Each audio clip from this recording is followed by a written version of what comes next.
So the next person that's joining us is, we talked about that not every podcast and a content creator that's going to be part of Emerge-athon is actually a member of Emerge. But Larry, Coach Larry's here today. Larry is, believe it or not, a former student. I think I was about 6, right, when I was teaching you. That's about the difference in our. That was the difference. That's the difference in our age group, right? And but Larry and I have known each other for a lot of years now. And no, go ahead. We're going to be walking in front of cameras today. We know that's going to be a thing today.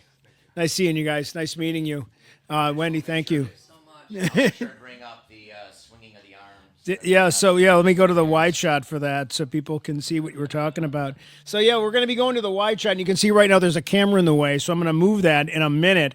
But while we're getting organized, Larry was a student of mine when I was a teacher 8,000 years ago at the old Niagara Falls High School, which we talked about earlier, and you graduated in 98. That is correct. So 98. Larry was in the drama club, and I yelled at him, I think, on the first day because he was swinging his arms a lot on camera. And I'll rebuttal to that, but I'm sure he does.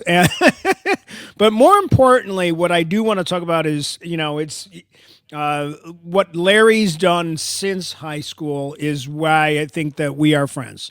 Larry got into coaching, and he's a teacher, and he's a parent. And when my own kids were running track, I saw Larry, I think, for the first time. And at that point, you were coaching for. I was coaching at Ken West at that point. And sorry, Ken East.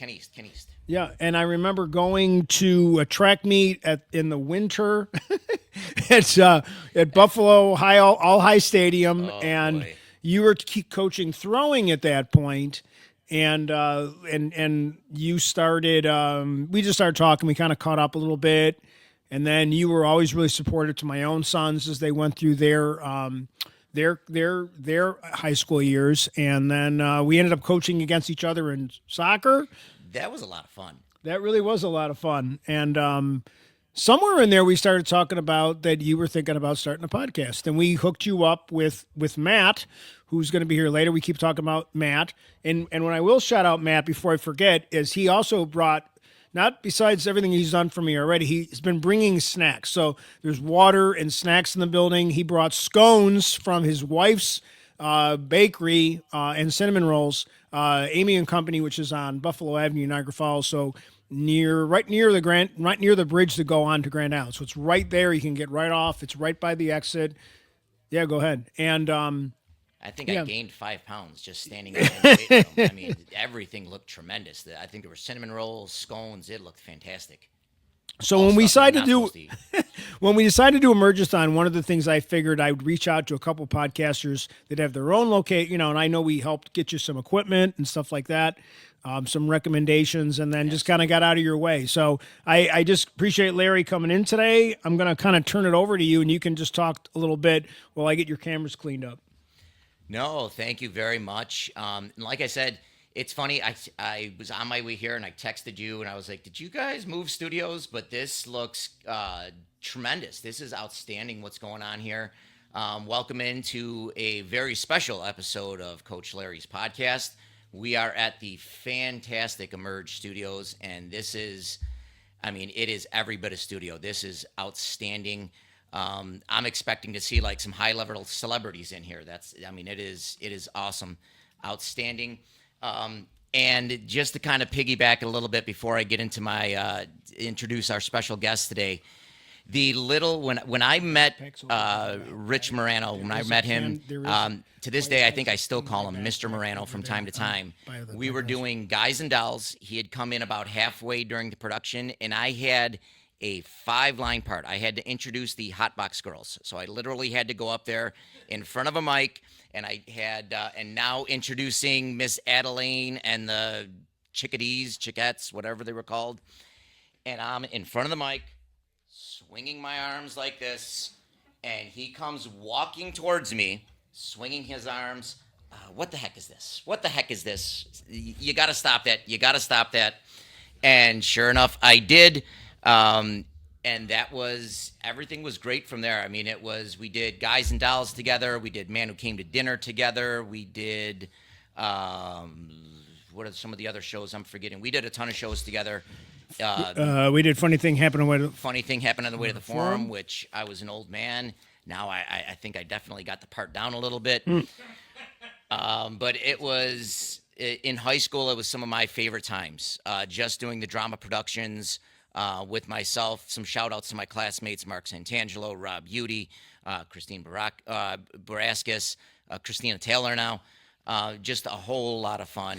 Those were some really good shows. I mean, I was pretty lucky at that time frame to have such a great group of students. Also, a co-worker named Kate Muldoon, who unfortunately has passed away. But I mean, no one cared about. I mean, Kate and I had a great relationship in terms of directing together. We did a lot of fun shows, and some you were in with her, and then some you were in with me, and what a good time with this, as well as the band with Mr. Wose and everybody. So those were the old Niagara Falls High School. Was a fun place, and I'm glad you got an education and coaching. One more coaching story, because I know your potty is about coaching, obviously. And I will say that my last year of coaching, I took over indoor track, and I decided to get into the weight throw, and knew nothing about the weight throw. We had never done it before. And so I bought one online, and it came in, and I had a really good thrower. And David was just a natural, but he had no idea what he was doing. And I have to say that I taught him nothing without the use of YouTube, but the person who made a huge difference would have been you more than anybody. And why I respect that, you more than anything, he was not one of your students.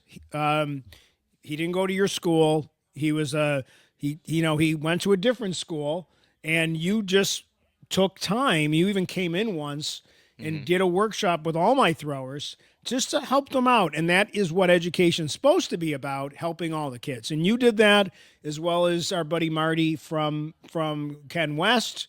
And you guys both made a big difference. David went to states twice in the weight throw. I think he broke the section record. That record will stay for a very long time, I have a feeling. Yes. And unfortunately, Dave's no longer with us. He passed away way too young. And I know you and I both commiserated about that at his wake, his celebration of his life. But I think you and I both have that in common. That's a bond that we have, because you made a difference with a kid, made his life richer, and he wasn't even really on your roster, so to speak. No, and I think that's the beauty too, and just from coaching track and field at the NFL, I think that's the beauty with our coaches, where I learned a lot of my throwing stuff from you mentioned him, Marty Medora, who was a thrower, a great guy, and that's just with our coaches, Coach Megan Smith, Marty. A lot of these guys, it's just a great group of people who, you want your team to win, you want your school to win, but if any student from any school comes up to I'd say all of the coaches in the Niagara Frontier League, and ask them for advice, ask them for help on sprinting, on jumping, on whatever that coach may be able to help them with, they're so willing and just jump right in. Coach Izzy Martinez, all of them do. And it's a great group of people to coach with. And Rich, talking about schools, and I've got my Niagara Wheatfield shirt on. Traitor. A little bit of a traitor, but we'll jump into that with the Falcon mascot. The Falcon mascot. Talking about mascots, can I ask you, what the hell was a Power Cat? Okay, so I've been given one answer, and the only answer I've ever been, that was the original Niagara Falls. We were the Niagara Falls Power Cats. Yes. The only answer I've ever been given, and this was Roger Haley, my gym teacher, 9th grade. He told me a Power Cat was a lion on steroids. Well, I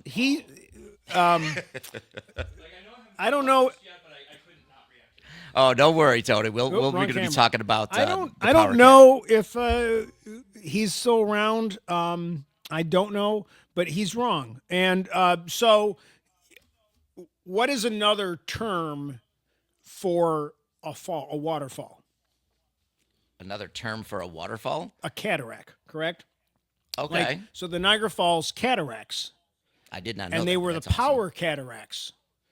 So the idea was is that at some point they said that's a terrible nickname, but power cataracts, because it tied into the area. So at some point they became just the power cats, and then they proceeded just to use whatever cat seemed to work. So as the yearbook advisor at those days, we never knew what to put on a T-shirt or in the yearbook. There was a couple different versions There was of the power cat. sometimes he was a Yeah. lion, but Lockport had the lion, so we didn't really use the lion very often. Usually he was some type of panther.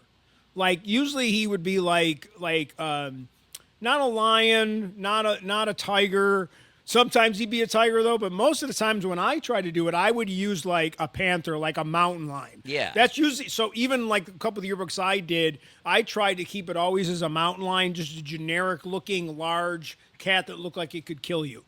But the power cats were from the power cataracts. Okay, very cool. So see? that's ultimately where it came from. At least that's my understanding. I would assume, because I usually am, that I am right. This is where somebody who's your teacher just continues to teach for years. I never knew that. Like I said, the only thing Roger Haley, ninth grade, in fact, one of the reasons why I got into phys ed, he told me it was a lion on steroids. And if you looked at our soccer jerseys, and I was looking at a couple pictures recently, Mark Santangelo and a couple of the other guys were in town, and it literally looked like it's a lion's head, and it's literally got like a lion with a bad hair day. It was just frizz all over the place. Well, we never did like very often. We wouldn't do like a mascot type costume because you couldn't really figure out what it was. No. So I don't think we ever did. Some schools had things, but we never really did. And I don't even think like it usually end up being like a Bengal or a tiger. Or in my case, like I said, I would use the mountain lion an awful lot. It's funny because when we were closing the old Niagara Falls High School and the old LaSalle Senior High School, they wanted to come up with something new completely from scratch. We ended up with the Wolverines, but somebody had this great idea that the middle school kids should vote on what the new mascot would be. So they did these two big yeah, that's exactly. See, you already know where this is going. So they put out a list of things the kids can choose from, and the two can you guess what the two big winners were? I'm gonna guess one was a power cat. No. No. The kids, the middle school kids figured out. Don't tell me it was like the a Pokemon or something. The two inside joke ones that they could think of doing. So the two that ended up being the top two were the Trojans and the Rough Riders. And what do those two things have in common? That's a whole nother podcast. So I'm sitting there with Coach Giancola at a meeting, and we're like, you realize why those, and nobody else on the committee realized that we were being like played by the middle school kids. And I was like, Sam spoke right up, and Sam Giancola was on the committee, great track coach in his own right, and he said, they're condoms. You can't let kids vote on things like that. So I don't know. Somehow he voted again, and they took those out, and then the Wolverines ended up winning, and the color scheme ended up being also the Michigan color Wolverines. scheme. So people always think we ripped off the Michigan Wolverines, and I guess we did. So, hey, as a matter of fact, I think I've got it. Hey, listen, the Michigan. I got the newer Niagara Falls High School hat Okay. here because we have a couple of baseball players. Everybody, a lot of Tank and his brother and their half brother, Anthony, who's on the pod with them. They're all Niagara Falls guys, and Anthony's a lot of his baseball stuff's behind me because he's on the show a lot, and he's a heck of a baseball player, Anthony Latier. So Hey, listen, in Michigan, they ripped off some of the signals or whatever. So, we ripped off some of their I guess, merchandise, whatever you want to call it, their color scheme. yeah. Absolutely. Yeah, so they do a lot of Wolverine stuff. They have a really cool mascot that is an actual Wolverine. I don't think any of the kids knew what a Wolverine was when they voted for it. I don't think they realized that it was just a little kind of rat creature that could kick your ass. So it was kind of they Probably. you're probably right. Like we always joked about the fact that nobody ever really utilized that very much. And then at some point, what we ended up doing is we actually bought like plastic Wolverine claws and started having him walk around with the Wolverine claws. Okay. So he was like the Wolverine the animal plus the Wolverine from Marvel. So we did a lot of fun videos where he was almost like Wolverine, like where he would do all this stuff like the Did thing. Disney try to sue? No, Definitely. no. So, all right, I've taken enough of your content time. I'm gonna shut up now, and you guys can start doing your pod. No, absolutely. You know my podcast by now. There's a format, but there's not a format. And before we go any further, let me announce our guest. He is, as of 2 days ago, the new color play-by-play commentator for Niagara University hockey, Mr. Anthony Strangio. Anthony, welcome to the show. Thank you very much. I'm very excited. Yeah. So there was a couple things in there. I was like, I know I haven't been introduced, but there's no way I can't try to add something to this. Listen, like I said, this podcast, you just speak. You speak when you want to speak. There's there's very little format except one rule. Just have fun. I tell everybody to come on any of my shows. If you listen, I try to make it as much like a conversation as humanly possible. So just pretend like we're just sitting there, we're yapping. But I want to get in right away. Now you started off as a marketing major. You're currently a marketing major. How did you get into becoming the new play-by-play commentator for NU hockey? Okay, so I am a marketing major. I am a communications minor. It sort of started off with the baseball team sort of had like an opportunity. I was already in the radio club as sort of like a thing. Okay. And the baseball team, the ESPN Plus broadcasts had an opportunity, and they said, hey, we're reaching out. If anyone needs any help, you can apply, and you can help out a little bit. So I showed up 1 or 2 times, helped out with a few games. I did the graphics. I made the commentator guy die laughing over it was like he did the national days every single time at some point, and he would go over all of them. So one of them, it was National Haiku Day, and I made the title of the graphic like a haiku. And the guy loved it. He was talking about it for like the next week. So that was a very proud moment for me. Absolutely. I came up with it on the spot. I was like doing like the little thing in my head. I was like making sure it was right. And I was like, yeah, it is. And yeah, so that was great. Beautiful. I did the camera one time. It was the NFL draft day 3. So it was like freezing cold out, super hungry. Was checking my phone every once in a while to see if Shadur got picked at some point. Eventually he did. Which he did. Like, fifth round? Fifth round. I was like, oh my God, he finally went. Oh wait, we just hit a homer. I have to move the camera. So that happened. Beautiful. No, and like I said, it's funny how some people, my wife, I'm going to pick on her, whatever, a little bit. She went to school as a art history, graphic design major, got her master's. And for the last 25 years, she's been working in the banking world, doing compliance, doing learning and development, training management. Sometimes everybody asks, well, what is compliance? I always tell them, listen, for the last 11 years, she's been my compliance officer. She tells me what I can do, what I can't do, what I should do, what I shouldn't do. So that's basically what she does in the business world. She helps people in the business world understand what they do, and if they do that, they're going to get in trouble.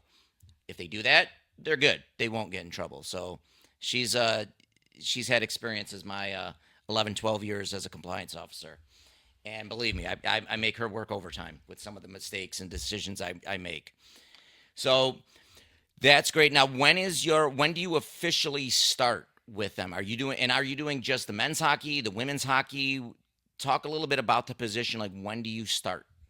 Okay, so our first game isn't until like October, I believe. Okay. I mean, I haven't. Coming up soon. We haven't even met yet in person, so we don't still really. Very early. This is still very early. We haven't started school yet. I'm pretty sure next week is our first meeting, so we'll know more. I'll know more then. Okay. I'm kind of very early in the process. For as far as I can tell, specifically for the men's hockey, because that's who reached out to me. Okay. They reached out like on the email, and I think like 4 or 5 people responded about it. So that's kind of gonna be like what the team is comprised upon. And I'm probably gonna be helping out with some of the social media aspects as well, because yeah. Now, do you know if it's going to be just you doing the color commentary? Are you going to have a partner in there? Are you going to be doing more of the play-by-play where the other person's doing the color, or vice versa? I know we're gonna have two people. Okay. I don't know who the other person's gonna be. I don't know which one I'm gonna be doing. We haven't really discussed this yet. Again, we haven't really met. But So it's kind of like a format of my know, show. We just make yeah. it up as we go along. exactly. I like it. Beautiful. Now, we're also, speaking of things coming up, we're getting closer and closer. I see you got your Bills jersey ready. Big play, We're Ray. getting closer and closer to Bills season. Were you, without taking the preseason pledge, were you at all concerned? I know they've got a preseason game earlier or later today. Were you at all concerned last week of that miserable example of a football game when they played against the Chicago Bears in preseason? I'm gonna be fully honest. I did not watch that game for like 1 second. I was at the Erie County Fair, but and I did take the pledge. So I'm gonna be honest here.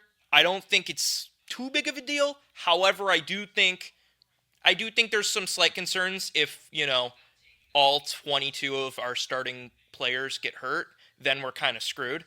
But as like we're gonna knock on wood that that's not gonna happen. And I'm gonna assume that all of those backups aren't going to be playing at the same time at any point in the season. So we're never gonna have all of those weak points.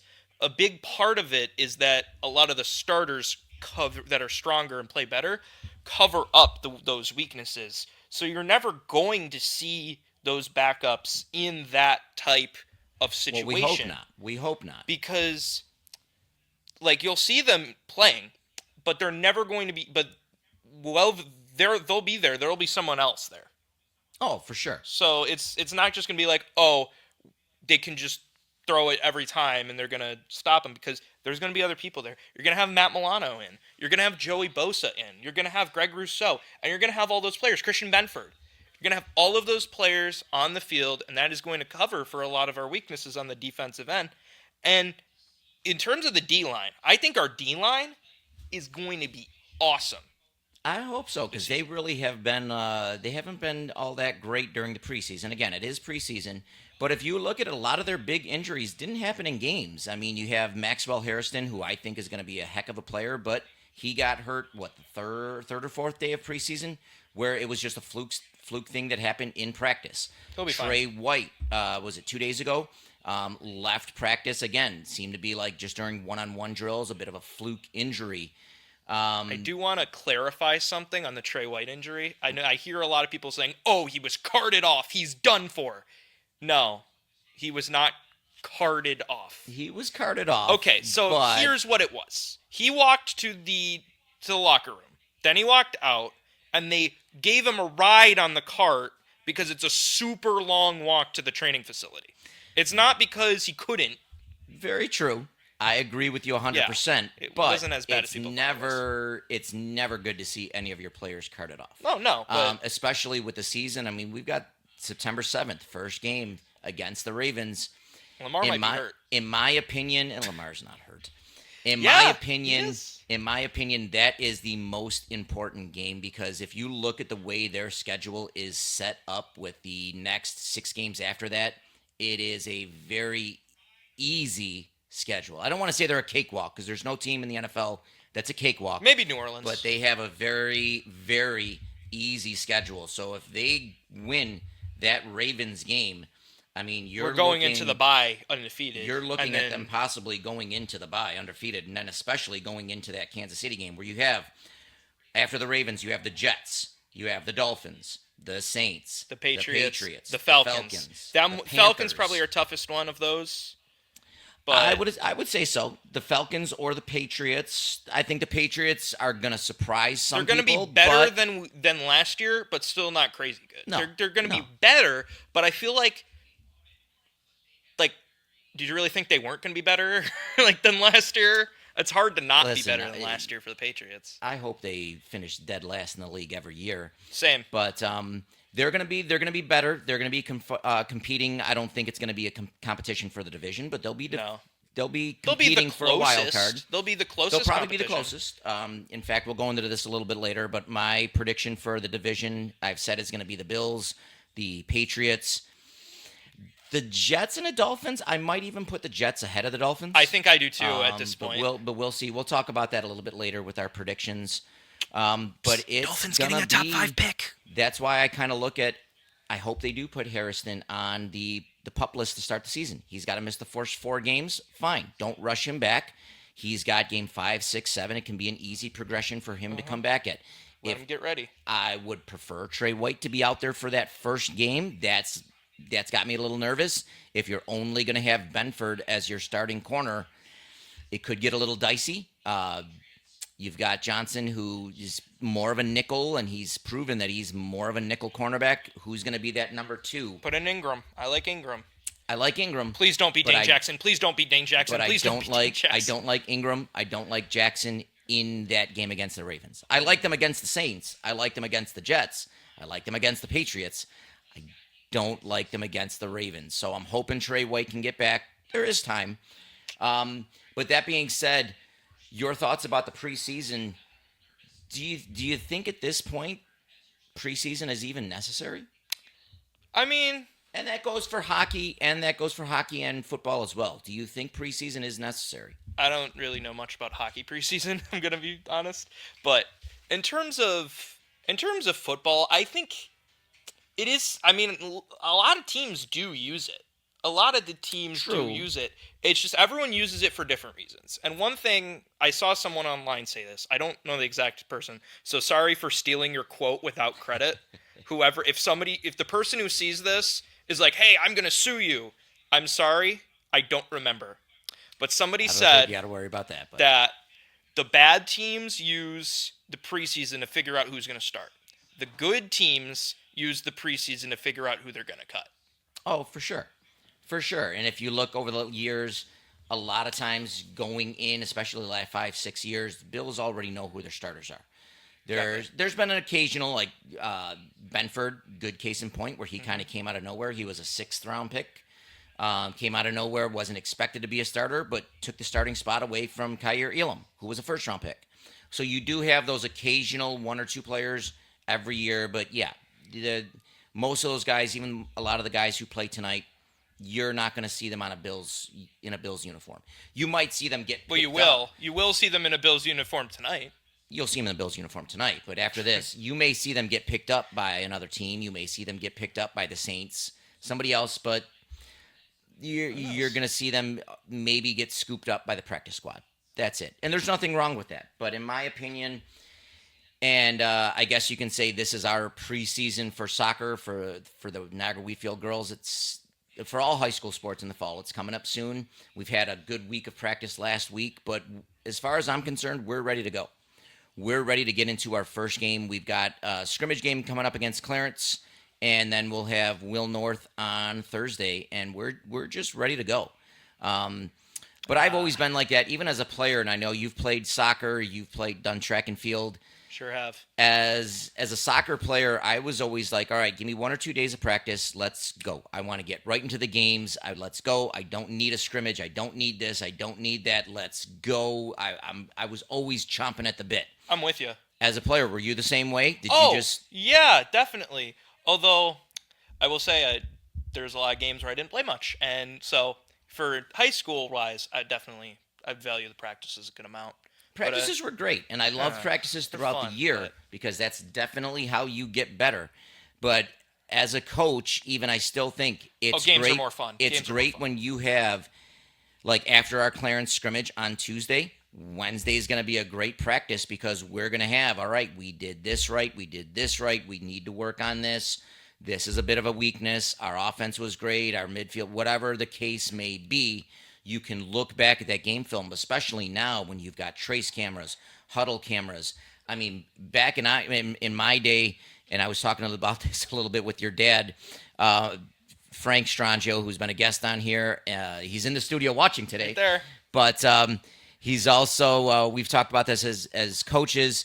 Back in our day, if somebody had like the little handheld recorders or whatever, they happened to catch a video, that was what we had to use. And usually it was very grainy, very run down, pixelated. You could get a little bit off of it if you were lucky, but not much. So it's your little VHSs. the little VHS where you had to pop in the tape there. We won't take you back to 8-track. That's way back in the 70s. That's even before my time a little bit. But it's so great as a coach because you can circle in, hey, I want to see what Emma Hurley's doing. It has the halo around Emma. Hey, I want to see what Alyssa's doing. I want to see what Brielle Peterson's doing. I want to see what all my little players, I just type in their name. Boom. The camera tracks what that player is doing. This isn't sponsored, right? It's not sponsored. Not by Trace or Huddle, but I love their software. And I'm one of those guys, too, where technology and I don't always get along. That's why your dad has been such a great assistant coach. Just one of the many reasons he's been such a great assistant coach. I can't even call him an assistant coach. He's basically just like a coach, like just a co-coach. Coach 2? Coach number 2. Probably should be coach number 1. But see, I can say stuff like that because he can't rebuttal off camera there. But he loves doing that stuff. He's more of a guy, all right, I'm going to type in this, watch what they're doing. And it's such a great way to have him as another coach on there. And that's great because coaching is all about adjustments. The way I see it, I think that's the most important part of whether you succeed or fail in sports, is making the adjustments, seeing what are we doing right, what are we doing wrong, how can we keep doing what we're doing right and do it more, and figure out what we're doing wrong, patch it up, and try to advance further with improvements. Absolutely. And so much of my coaching, and this is why I love a fast-paced game like soccer or like hockey, because you're making a lot of those adjustments as a coach. You're making them on the spot. I remember our first year and even last year, there's always been games where we'll run a formation. In fact, 2 years ago against Lockport, we started off in the 4-4-2. Very early on, I saw that this was not going to work against Lockport. It was just simply calling on the field, hey, girls, we got to drop. We've got to move somebody up, switch into a 4-3-3, get a little bit more attack on there. They boom, boom, boom. A couple minutes later, I think it was Caitlin put the ball, or maybe Marissa put the ball in the back of the net. It was probably one of them. Later in the game, when we were protecting a 1-goal lead, okay, we dropped right back into our 4-4-2 because we needed to be a little bit more defensive at that point. In the sectional finals, we ended up moving up. We created a lot more space with that 4-4-2. We got the ball up. It gave Caitlin a little bit more of a chance to dribble through. She got the ball. She dribbled, I think, through one player, ripped a beautiful shot on net, and that was the game that got us to the sectional finals where we later beat Clarence. But making all those quick adjustments on the fly is part of the reason why I love coaching soccer. Not to say that you don't do that in football, because you definitely have those adjustments, but football is more of set plays. You have your set offensive plays, your set defensive plays. You definitely have gadget plays here and there that you work on throughout the week, or stuff that's designed specifically to go against the Colts, specifically to go against the Chiefs. You have your offensive, defensive strategies there, but it's definitely, in my opinion, it's more of just set plays. Okay, run this play. Okay, run that play. Give your quarterback, especially when you have somebody like a Josh Allen who can call plays at the line or audible plays at the line. It's more involved as a coach. I think you definitely get more recognition as a coach for football. That's probably the most you're going to get a coach being recognized for play calling, whether it's offensive, defensive, is that football coach. They get more of the pub, where soccer coaches don't necessarily.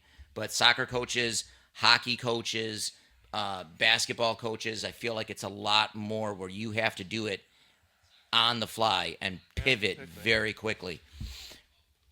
What are your thoughts about that? Because you've had some experience as a soccer player, and even I'm sure you just seeing your dad and what he's gone through as a coach at the different levels. Do you feel like coaches have a little bit more, they have to analyze things really quickly and make very quick decisions? Oh yeah, for sure. I think.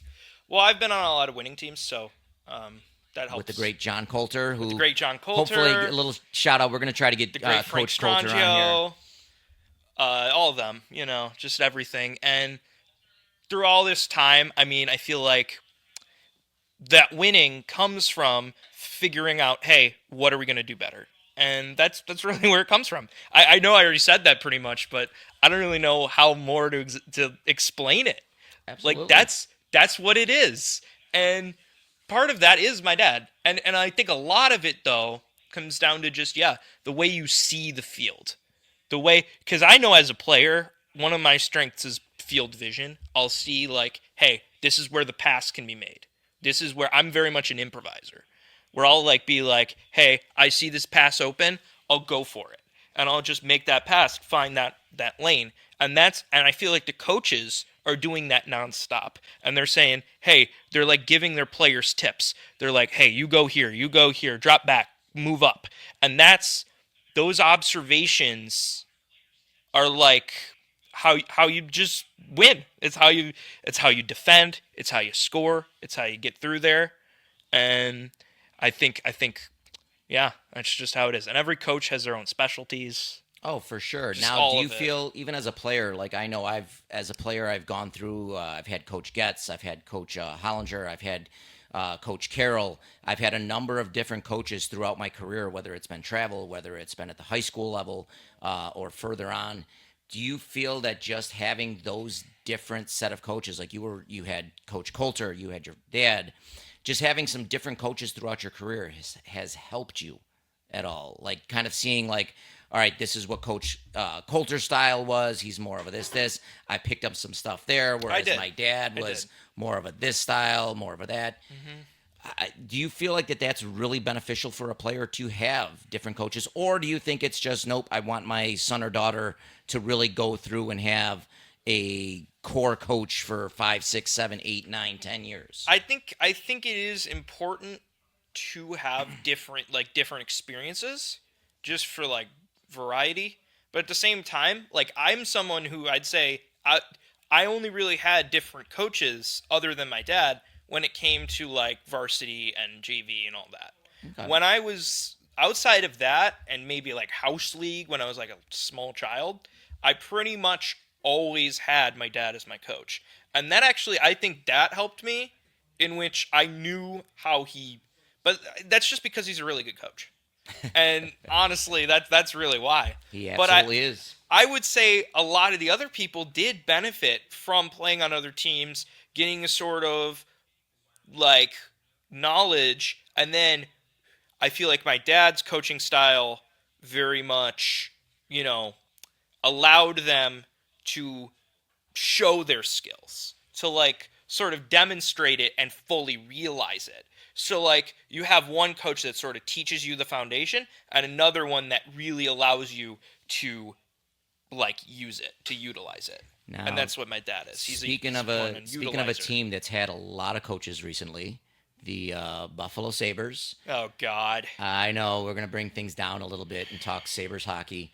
Now this is the sad part of today's podcast. The Buffalo Sabres, the good old leaky stadium Buffalo Sabres. Now we love you, but we kind of don't sometimes. Yeah, it's okay. Now I think at the professional level, sometimes you get where the Sabres. You get a coach come in for 2 years. Nope, not working. Let's have another coach come in for 1 or 2, 3 years. Nope, not working. When it gets into that, the Sabres, I feel like they've gone a little bit overboard. I feel like, and I'm hoping with Lindy Ruff that they come in and let him have a little bit of time to really develop his style. He is an older coach, so who knows how long he wants to coach. But I feel like there's been a lot of rebuilding, starting a rebuild, not finishing a rebuild, starting a rebuild, rebuilding. I think they're on their 4th or 5th rebuild in the last, 10, 11 years. And that's the issue. And that is the issue. So I do think sometimes, especially when you get to the professional level, sometimes teams are so quick to pull the ripcord on a rebuild. Not to say that all of those coaches were the right ones. I think some of them. Kruger was definitely not. flat out say that. I don't know what that idea was. I could definitely see that, but I feel like sometimes at the professional level, you don't give them enough chance. Whereas the high school level, the college level, some of these kids have had coaches for 4 or 5 years, or like we talked about John Coulter, who's been coaching for 20, 25 plus years. I'm sure I'm shortchanging him a little bit there. Myself, I've been coaching for 20 years. Rich Morano, who was coaching for a long time, he had 5 years, 10 years at Niagara Falls, but definitely before that, he had. You get coaches at the high school level. Well, yeah, like I'll jump in. Like Absolutely. I coached at the 'Cause you started off at Travel, right? I counted out as a house coach, and incredibly, I really should be Sir Rich Moranto for my championships Sir at Rich. Sportsplex. And then The went into travel. Sportsplex ruler will knight you for your title. And then I coached travel, and I ran 2 teams, and I was incredibly successful with those teams. We won tournaments, we won a lot of leagues, and then brought a lot of those same kids to Niagara Falls High School, who I never coached on the boys' side. I was only just a volunteer and assistant.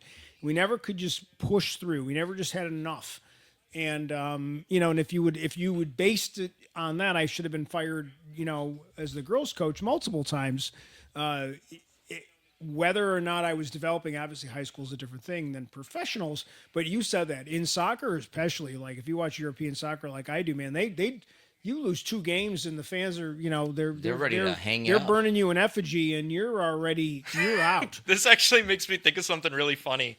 So there's this one video online. It's a Chelsea fan on TikTok, and he's like, why is everybody think Chelsea is over and they're gonna suck? And then it goes to the next video and he's like, oh my god, why? Oh, and he's freaking out. And then the next video is like, oh, call me crazy, but I think Chelsea's gonna win. And he's like, take me to the mental institution, and because they lost. Well, like, so then look it at- just look at flips back before and you forth. get It's into so the Sabres, funny. Think of Chelsea's coach right now. I mean, he had a rough year last year. Oh, for sure. And then they won Club World Cup, and I was at the game. I was at the final, and we were listening to the streams on the way home, and that was the best they've ever looked. And everybody wanted his head around April. People weren't sure he was going to get a Champions League with that, and that was a rough roster. A lot of injuries, not doing really well, but they've seemed like they're off to a nice start. People are projecting them to be for sure in the top 4 right now. But if based on the way we fire coaches in professional sports, that guy should have been out in March. Oh, yeah. Yeah. And he barely enough time to unpack his boxes. And I wonder, too, even as fans, if it's just easy. Like, if Josh Allen has, again, he's not going to have one, but if he has a bad year, Don't say that. obviously we're not calling for Josh Allen to be kicked off the Bills. I think people sometimes, it's just an easier out to go after the coach. We were Oh, definitely it's calling for McDermott's. Mike Dorsey. Was that the guy Ken that Dorsey? Ken was Dorsey. slamming his clipboard? Oh, up there? I was when we fired him, I literally threw a celebration. I was like, thank God we don't have to deal with that guy's play calling anymore. But again, was it his play calling? I mean, Yes. Yes.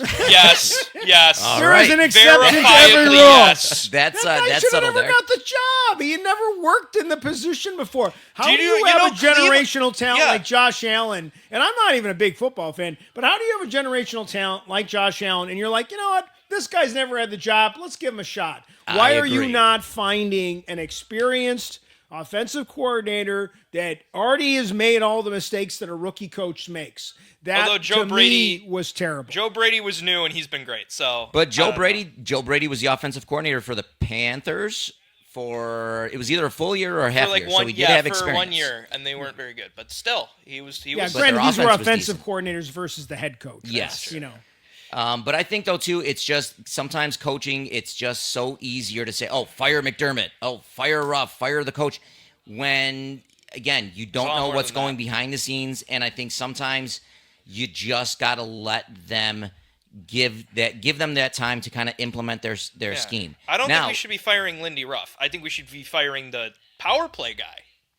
well, but not true. Lindy Ruff.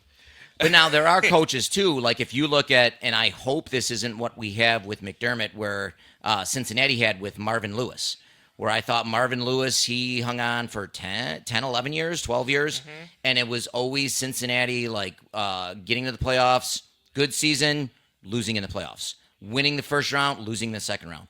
And it was at the point where I think Lewis got fired, not because he was a bad coach. He had winning seasons over and over and over again in Cincinnati, but it was just you hit your peak. Should we You really be couldn't get to the next level. Is that what's happening to McDermott? I hope not. Listen. But again, how many coaches in a professional level, especially when you have a generational quarterback like Josh Allen, you have the MVP now, how many of those coaches get 6 years, 7 years, 8 years, 9 years, 10 years? Not many. And you're not getting to a Super Bowl. Not many even get to that point. Most people will, but part of it is McDermott the last 5 years has gotten a game or two away. A game or two away, but not there. But And no how one many of gets those- away a game or two away. But how many of that those often how other many than of the those Chiefs? game or two aways can you say where it might have been a bad coaching decision? It Well, might going have back been. to the But it's not 90s, that's McDermott. how people felt about Marv Levy. Yeah, I was just gonna bring that up, You couldn't too. win the big game. But And he at it was- least got there 4 times. in a row. But after the second one, a lot of people were saying things like, he is a good coach, but he doesn't know how to manage these guys because they keep, like, they're all out drinking and they're all doing all that Well, stuff. that's Oh, because they were the that's all we partying had. Bills. And a lot of people always felt like at some point, if you would have brought in a little bit of a stronger coach in the middle of that, maybe that would have been that extra push to get him. And Marv, he's 100 years old now, and he's a great guy, but at this and he's a legend, but he never won the big game. And I think, Absolutely. and he had 4 chances. I feel like you get to the game. I was surprised looking back on even at the time, a lot of people were calling for his head back then. You know. I kind of thought, and again, I was, let's see, their first Super Bowl, I think it was 10 or 11. I remember towards the end on the fourth Super or the third Super Bowl, I was kind of like, I was getting at that camp too, even as a 13-year-old or whatever. Is there a change needed to be made? Is there something where we're close, or even just him to bring somebody in? Because I think, correct me if I'm wrong, I think Emerge-athon was there for most of them before he became the head coach of the Colts. But it was just like we needed. I agree. We needed somebody. We had all the talent, and this was before the salary cap. We had, an all-star, Hall of Fame defense, Hall of Fame offense, Hall of Fame just across the board. And to have that amount of talent, and you couldn't get over the hump. At the same time, though, the hump at that point was just the NFC as a whole. I don't know if you know this, but during the 90s, the NFC won every single Super Bowl. Because every 4 of them single were one. against the Bills. Well, not even just that. Every other one was the NFC. No, Yes. Broncos won. At Elway the won end two- of the 90s. but At the still. end of the 90s. The NFC won 13 Super Bowls in a row. But we were there. We dominated. And at that point, The you AFC had sucks. you had your best quarterbacks. You had John Elway. You had Dan Marino. You had Jim Kelly. 3 of the Who best, had all great in the AFC. quarterbacks, but the I NFC can't believe you had said Dan better Marino. teams. Sorry. Listen. The NFC had better teams. As a I'm whole. probably going to lose a lot of subscribers for saying this in this area. I'm going to get some hate on this. I have been on the record and said this. If the Bills had drafted, which they could have, Dan Marino instead of Jim Kelly, I'm under the impression, I'm under the They would have belief been a that dynasty, they I would have agree. gotten at least 2 of those Super Bowls, maybe more. Oh, yeah, if you give I don't Dan think Marino a Dan good Marino team- would have been the right choice. First of all, with his isotoner gloves, and he was always gotta like love those he was a very statistically successful quarterback. But I also feel like he would never take the sack. He would throw that True. ball away, and he did not do well ever in the cold. So he's very much the Miami quarterback. he was from I'll Pittsburgh. give you that, but He he was was from Pittsburgh. Pittsburgh. But it doesn't matter. He's a He northern never guy. played. But when he was with the Dolphins for all those years, That is he true. never played well in the cold weather as a I think that's Dolphin. just as soon as you become a Dolphin, you just immediately forget how to maybe play. it in would the have been cold. tougher if he I was think in that's what Buffalo. happens. Maybe he was wearing that teal for all those years. Listen, I like the Dolphins jerseys. I hate the Dolphins team. In I hate fact, their fans. But Pete Lipiani, who on our podcast, he was on an episode earlier. He swore off being a Dolphins fan. He has officially jumped ship to the Bills. Okay. That seems which like a is- bit much. I don't think you have to immediately switch to a division rival. I don't know if we should accept that. Oh no, the Dolphins are terrible. Pete's a Listen, good guy. We welcome him open arms. I don't know if I can accept you immediately. I think you have to go through a reform process. Like maybe some, We'll give it to him. Everybody can jump on the bandwagon. rehabilitation. All right, we've got about 8 minutes left. We're gonna very quickly go into our hot seat questions. Rich, we might have you answer a few. We forgot our predictions for the NFL. We'll have you on for another one. That gets a little boring, but we'll do the predictions later. Rich, we might ask some of these questions to you. My first question, and I've asked this a couple times. Right now, you have the ability, and this could be any sport. So you actually we'll add it. It doesn't have to be football. You can name the sport. You have the ability to be a sports owner, a sports coach, or a sports player professionally. Which one and which sport? Tony, we'll start with you. And which team? You can do which team too. Whichever team you want. If I could do that, I think I would have to be. I would just have to be the coach of the Sabres so that I can fix them, or the owner of the Sabres so I could fix them. Well, you can't be both. What are you being? I'd be the owner of the Sabres so I could hire a good coach, make good moves, and bring in all the good players and make them good. All right, Rich. What do you got? Assuming I have the money, this is going to be totally self-serving.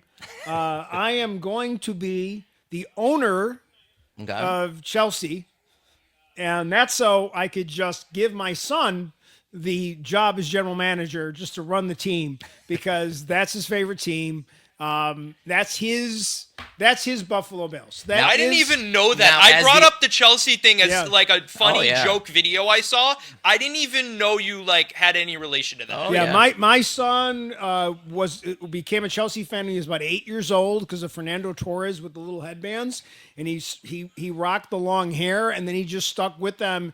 And again, he got to see them in his life win Champions League. He got actually twice, but old enough the second time when they beat Man City to appreciate it. I'm a Juve fan, so. What was that?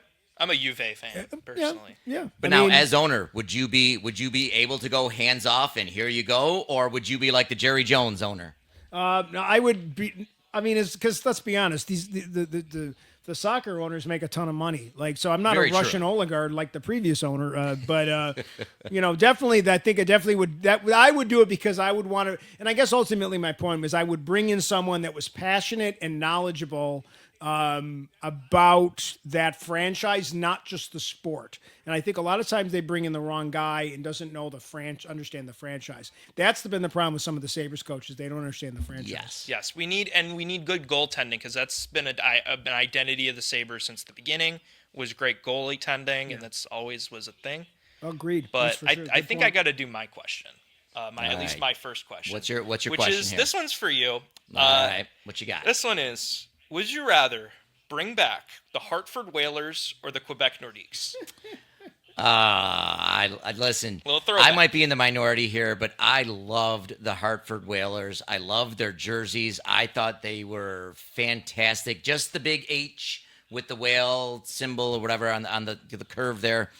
I loved the Hartford Whalers. I know they were the Sabres in the old what was it? The Adams division? Yeah. The old Adams division. I love the Hartford Whalers. I'd like to bring them back. It's a tough choice for me personally, and I know I'm answering my own question, but I don't care. I think I lean more towards the Nordiques though, because I feel like Quebec City should have a team, and they had their team kind of taken from them, and I would love to see them come back, but I kind of want both. I want both, and bring back the Thrashers while you're at it. See, I love though when teams you got to come back, but there's a reason some of these teams lost their team in the first place. Real quickly, without going on a big diatribe, I'm going to say that for LA. I mean, you have where they were before they were the LA Rams, then they went to St. Louis, then I think they went back to LA. They are back in LA. St. Louis, but now they're back. Same thing when the Raiders were in Oakland, LA. Vegas now? I think there's just a reason why some of these teams lose. LA's lost football teams 2 or 3 times. They just it doesn't sell. I get it. It's a big market. It's a huge market. It's one of the biggest markets. It is, but if you can't fill up the stadium, is it really worth having it again for the third time, Especially fourth two time? teams. The Chargers need to go back to San Diego. Hartford, I loved Hartford, but again, they were another team. And you got They the Bruins. couldn't fill up their stadium. Quebec couldn't fill up their stadium. Nowadays, I think they could. I think they could. The now. Sabres, I Can. mean, you give another year or two, are they still filling up those stadiums? I hope so. And a lot of their gotta win. stadium capacity or arena is being filled by Leafs fans or Montreal fans or just Canadians in general who come over the border and buy those tickets because they can't get tickets for Leafs games, for Montreal games. They could probably get them for Montreal games right now. They kind of suck. Hey, they're doing better than the Kinda like Sabres. your though. next question. They're doing better than Kind the of like your Sabres. next though. question. All right. We got time for one more quick question. And so then if can you I want to do one more? I was gonna say, let's have you go into your question, Okay. and then we'll start wrapping So things I up. had here. a couple, but okay. So I'm gonna do this one. If you could have any superpower, what would it be? This is a good one. Any superpower? You know what? I'm a very cerebral person. I like knowing how to anticipate people's even on games. I like knowing how to anticipate people's moves. So I'd like to have the ability of mind reading. That would like be good. if I can go into a game knowing what the coach is going to run, knowing what they're going to sub, knowing their thoughts on this, that, or even just in general, I'm going to go. Before I think I've said invisibility, but I'm going to go mind reading. Yeah, I actually have an answer for this. I've thought of it before. What is like the most like useful one? And I kind of settled on like portals. Like I don't know, Doctor Strange and how he can like make the portals. And like I feel like it's just a better version of teleportation. And also like cuz not only can you teleport yourself, you can teleport other things. You can get anything to go anywhere at any time and any place. That's basically the possibilities are endless. Oh, for sure. With that, like you could literally do anything. I think that's the best power. I've gone through that in my head before, and yeah, that's what I think. So that's that. And if I think we actually have like another minute, so if you want to do one more question, I was gonna say I think we're good. I know there's many others. In fact, Rich, who do you have coming up on next? So the next, I was going to say, if you would ask, my superpower would be what Batman has, is that I'm rich. And then I wouldn't have to. But here's the thing. No, Is no, he you got. really- You're Is that screwing a up. power, though? Here's my transition, though. See, it's ahead. a transition. Okay, It's like, okay. Because if I was rich, I could buy more Bitcoin. I got, which leads into our next podcast, which is Beautiful. a financial literacy podcast, which we kind of think of it, should probably even stay though it's around for about this Bitcoin. In many ways, it really is about financial literacy, and I've learned an awful lot from Don and Troy with the Defiant. So that was just a transitional technique that we use in the. That's why he's one of the industry, best. man. That's why he is that's the why best. I own my own studio and everything. Like, I work on the high end of television, but I do want to. I want to thank you guys for coming in, Larry. thank you very much. Yeah. Larry, thank you for having me on here. I would love to come back. Have another episode. Anytime. Yeah. Anytime. This- Well, listen, you should be having your own podcast. But Oh yeah, for sure. I would love to talk about that. I'd love to right. get that. And That's a just story. wanted to say one last thing. This big play Ray jersey, Ray Davis, he signed it at training camp, and I forgot to point that out. Oh, very cool. So I just wanted to. I wore this. I was like gonna bring that up, and that never came up. So hey, these go fast. These Whoops. Go fast and fun. Larry, where can everybody find you? You can find me on YouTube and Spotify at CoachLarry11 at Coach Larry's podcast. We've got a couple episodes up now. We do a lot of the animation clips that are really seem to be popping off good, where we've got sometimes it's a cartoon version, a baby version. In fact, a baby version with Coach Andrew Williams did really well. So we're hoping to get more of those episodes up very, very soon. Okay. All right.